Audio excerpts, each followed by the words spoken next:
All right, good morning. Welcome back here to Trader Minute. Great to have you aboard. Market's been open here for a little while. We have a little bit of chop going on here today. So far, you can see kind of opened up here around 28.80, chopped up here to 28.86, and then down to 28.76, and up to 28.83. You know the these just kind of small chops. They're not huge. They're not anything where you look at and go, wow, these are game changing, or something major is happening, or some sort of massive type of news or anything like that. You got to keep in mind we're quite zoomed in. If we zoom out to a 1 hour chart, you can kind of see what it looks like. You can't even tell. Right, you just can't even see the moves. It's that context here. And there's a lot of differentiation out there in the market today. You see the likes of Facebook, going and hitting new short-term highs after kind of yesterday's pullback. They got upgraded again here today. And then, you compare it with something like an Adobe that sold off a little bit into the close yesterday and is getting kind of wrecked here today. And in fact, in tech, we are seeing a lot of these stocks that have just kind of overextended. And we talked about keep an eye on Adobe and the breakout, and if the breakout fails, there's trouble. And right now we have kind of a failing breakout going on. Not kind of, but we have an absolute failing breakout going on with Adobe. But if you look around, to the other stocks in the group, the Microsofts of the world, the Apples of the world, which didn't kind of break out at the same time, but, Apple's now trying to, go ahead and break out. We're not seeing kind of en masse type price action. So, it suggests that it's, a single story, not not something that is, contagious for the market. And some of that story has to do with CRM, which, was upgraded here this morning and, still dropping. But, we see the entire kind of space there, that kind of cloud space, a little bit weaker here this morning. But, we see plenty of strength in some of the things like a Boeing here this morning. Some of the industrials holding up very well. And, in fact, if we kind of go and just take a look at a sector summary here of the market this morning, financials and industrials leading the way. That's generally a sign of some healthy bullish price action. Utilities on the day are lagging. Tech on the day is lagging. I know this market has been as goes tech, so goes the market. But here today we are seeing a little bit of difference there. Energy and staples pretty flat. But this utility drop is interesting because it's kind of corresponded to some of the drop that we've seen of late here in bonds. We do see utilities pulling on back here just a little bit off of, kind of new all-time highs here that they hit of late. So a lot of kind of just chop, a lot of dance around, here this morning. We're not seeing any real kind of major metric changes or stocks that have been bullish going bearish or bearish going bullish. Most things are still in their same trend, with a few exceptions like the Adobes of the world, here this morning. We also have Tesla, who is an interesting story, and a big gap down here this morning as they reported their biggest sales miss, in history. Ultimately, when they've had these big gap downs, they've ultimately been buy opportunities. Here with Tesla, I look at this the same way, as much more of a buy opportunity than hey, things are going to fall apart. But, the longer it spends, down here under 300, the greater the chance of, pulling on back. I don't have a position here on Tesla, or, I didn't buy it this morning, or, didn't have anything yesterday, or, even the last few weeks. But, it's one that I have circled in my notes. Tesla over 300, go. And, I think the Tesla, with as long as it's now spent below 300. I think that just becomes you're looking to be a long-term buyer of Tesla or a short-term trader at Tesla. Take a look at 300. 300 breaks and go. I think it's going to be that simple of a story. I would not want to be buying into 300 if it hits it on an overbought position, but as long as it doesn't hit it on an overbought position, I do think it's one of those where that's kind of where you size it up and say, okay, you know what, it's put some of these negatives behind him and is moving on forward. So I kind of keep it that simple when it comes to Tesla and what's going on there with it. Now we did have some economic data here this morning, and let's just go take a quick look here at it. And it's data that again, we're not seeing singular data points, be big market movers. I know some of the chop in the market this morning will be reasoned that it's due to some of the data, but we take a look at the PMI services number. Excuse me. All right, my apologies. We can see that it was consensus 54.8, and it came in at 55.3. So a little bit better than consensus, but a little softer than last month. This has been one of the areas that's been fairly strong, even with the dip in a lot of other areas. But then we get in the ISM non-manufacturing, which you can argue is the same number. But prior was 59.7. The consensus this time was 58. It came in at 56.1. This is kind of, again, just showing that same curve where, yes, it's still growing. We're not talking about contraction. We're still talking about growth, but the growth is slowing. Ford this morning. CEO came out talking about, different things. Came out and said, look, 2018 was nice. We had good 2018. But we're not going to have as much growth in 2019. He basically reiterated the same economic story that is, that the market is now, pretty much ascribed to is to, hey, you know what? We're not going to have as much growth. And it's going to be a little bit, but this is the new normal. I put some Fed comments in this morning, talking about, this is not a market or an economy where we're going to expect it to heat up to 4%. 2% is the new normal. But it's one where we continue to see the echoing of the same information in terms of the economic data, and let's face it. You look historically, when this has been the echo, markets have fallen sharply afterwards. So, no sign that that's happening, right now. In fact, all signs point to the opposite. But that's what we're seeing. Now we also saw J.P. Morgan's Jamie Dimon come out and release his report. That he's done yearly now for a long time. And there's some very interesting things in it. It's pretty long. I haven't had a chance to go through the whole thing. I will probably this weekend. But I found a certain couple comments very interesting of his, and the biggest one was that the risks going forward are mounting. They're increasing significantly. And he used this word, a harbinger of things to come, basically talking about fourth quarter of last year in the market was a harbinger of things to come going forward. And, increased volatility was one of the things he talked about, increased, rips and dips in the market. And he expects that as the markets move forward through the next year and a half, that we are going to see some pretty extreme stuff.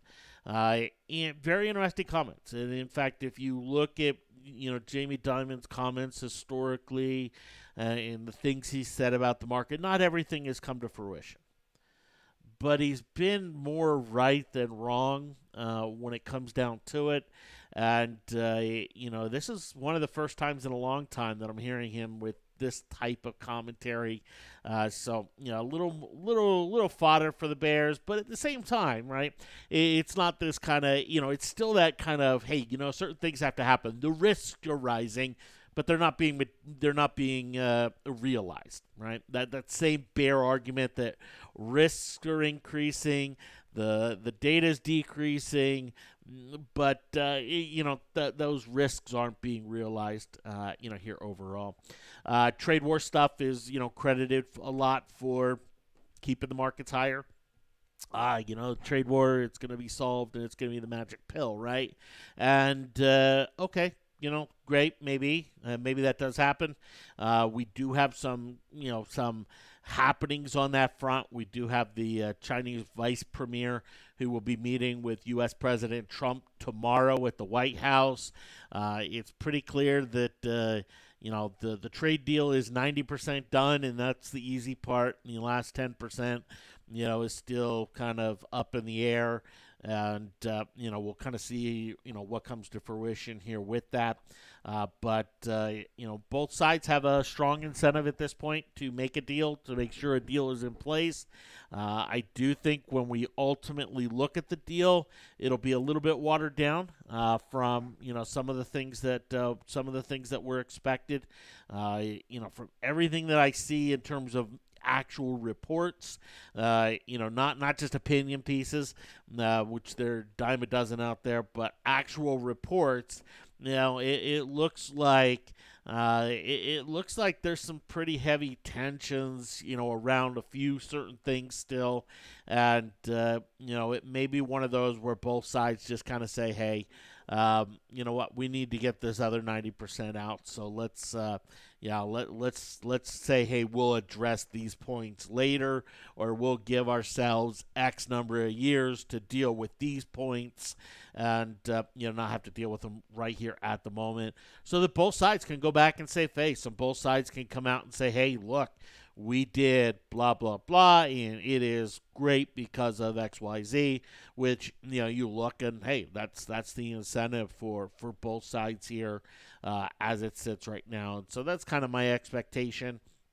I do think there's a good argument to be made that to sell the news when it happens, and ultimately, though, it's just not happening. Right? There's not that kind of final deal in place yet, so there's no real news to sell, and all the rumors just kind of keep propping the market up a little bit more and a little bit more, as we continue to drive on forward here. Now, also this morning, I was asked about gold, and as you know, I on the dip that we had, right back here, I did buy about a 20% position, and I've been looking to add to that. I haven't, here so far. It did open lower here this morning, and I didn't add to my position yet. But this is an area where I've kind of targeted, okay, you know what, lower Bollinger Band. This is a place where it doesn't have to hold, right? It can still break down, especially in the short run off of a lower high, right? So to see a lower low in this 120 area come in, to me, that's the risk factor, and that's the area where I'm targeting my next 20%. But I also have to understand that, okay, down at this lower, we sell a little gap down. It's kind of been rallying here since. And, basically, if we kind of gap above the 7-day moving average, I'll look to add a little bit more. But until then, still kind of targeting, this 120 area to kind of step in, with a little bit, more. I talked about some trade setups yesterday, things in Newmont Mining and in Gold Corp. Both of these, market gap down or gold gap down this morning, and they've both held up phenomenally well.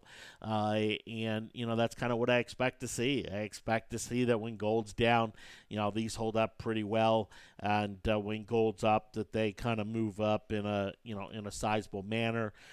We talked about Baidu yesterday, and that sell sells off into the close, and then up a little today. There's the opportunity, and it just kind of keeps on chucking here, chunking on higher here this morning. We also looked at Philip Morris and this idea of coming to this lower band and getting a bounce. It's sold off into the close, a little bit yesterday, came down a lower band. Boom, here it is bouncing. This is likely to be a 3, 4, 5 day process. That would be the norm before it's, opportune kind of short here for that, and that's what I'm looking for. And then I'm also looking at Raytheon. Now, Raytheon sold off into the close yesterday to a degree that I just couldn't chase. When we talked about it, it was just breaking the 7-day moving average, and then it sold off like another $2. You see the volume on it, pretty monster here for it.